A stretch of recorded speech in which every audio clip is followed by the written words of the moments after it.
On vous parle le plus souvent de victoire, 1v1, NX2 double, mais on vous parle pas vraiment des meilleures options pour parier, les gars. Donc, j'ai décidé de vous donner ici les meilleures options pour parier. Et surtout, ne vous dites pas que c'est victoire et tout.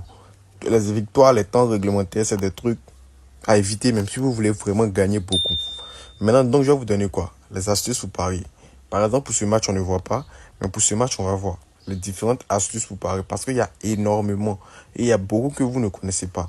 Donc, déjà, le premier qu'on va prendre ici, les gars, c'est les cornets. Oui, les cornets, c'est vraiment quelque chose d'énorme pour gagner, les gars. Il vous suffit juste, par exemple, de mettre, bon, sur une cote 8, 9. Voilà. Pour ce match-là, sur une cote 9, comme ça, c'est bon. Avec les cornets, vous allez gagner énormément. Vous faites une analyse des matchs précédents. Vous pouvez parier sur les cornets pour la première mi-temps ou les cornets sur la deuxième mi-temps. Vous voyez. Par exemple, vous pouvez attendre de voir les cornets de la première mi-temps. Et vous faites une analyse pour tous les cornets de la deuxième mi-temps. Et pareil ainsi pour la deuxième mi-temps, les gars. C'est ce que je vous conseille. Donc, vous devez faire très, très attention quand vous pariez. Parce qu'il y a énormément de choses qui rentrent en compte. Il y a énormément de choses que vous devez éviter, les gars. Ça, c'est un. Ensuite, on va aller pour un second match. On a déjà vu les cornets. Maintenant, on va voir les cartons. Quand vous voyez les cartons, les gars, les cartons, déjà, vous devez regarder les statistiques des anciens matchs. Vous devez regarder comment les anciens matchs se sont déroulés. Quelle équipe a eu le plus de cartons. Et selon ça, vous pourrez parier, par exemple, sur l'équipe 1 ou l'équipe 2, celle qui aura le plus de cartons. Par exemple, moi, je fais toujours plus de 2,5. Plus de 2,5 à 3. Je vais prendre 3. Parce que c'est mieux, au fait. Un match aura toujours des cartons.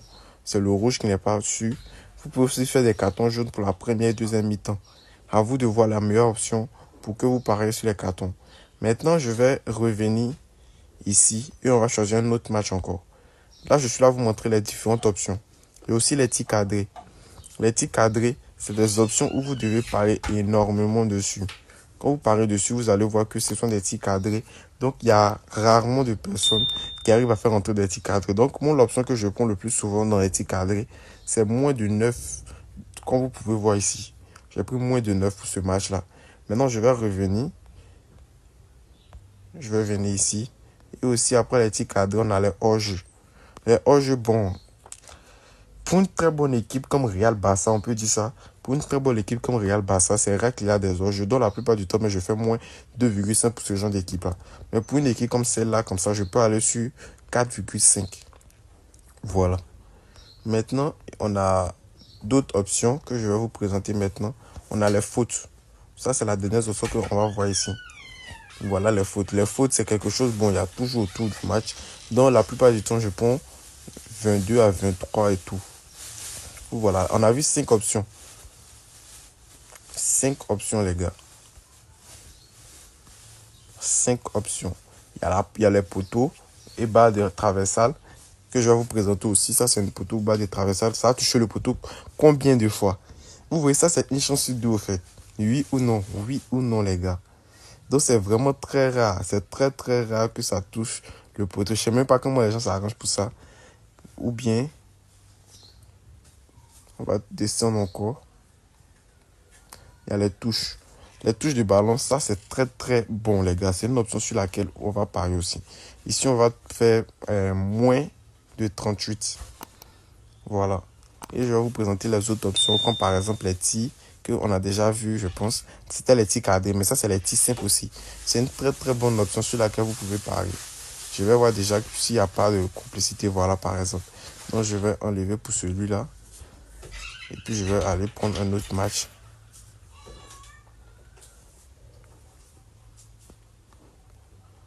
Je vais prendre pour celui-là. Voilà. Pour ce match-là, je vais faire bon, plus de 20. Voilà. Et je vais chercher un autre match. On va faire contrôle de la VAR et tout, équipe médicale sur le terrain. Tout ça, ce sont des options, les gars. Tout ça, ce sont des options sur lesquelles vous pouvez parier. Regardez un peu ce que ça donne ici, actuellement. On est sur quoi? Une cote 21. Et sur cette cote 21, à votre avis, je vais parier combien? Je vais mettre 250 000. Voilà. Déjà, je vais vous donner le code. Voilà le code. Voilà le code. Maintenant, je vais parler dessus.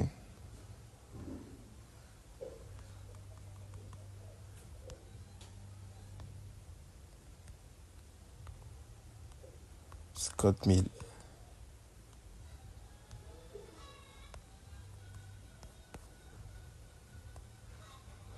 On a parlé sur les corners, les cartons jaunes, les tirs cadrés, les hors-jeux, les fautes, les touches et les tirs.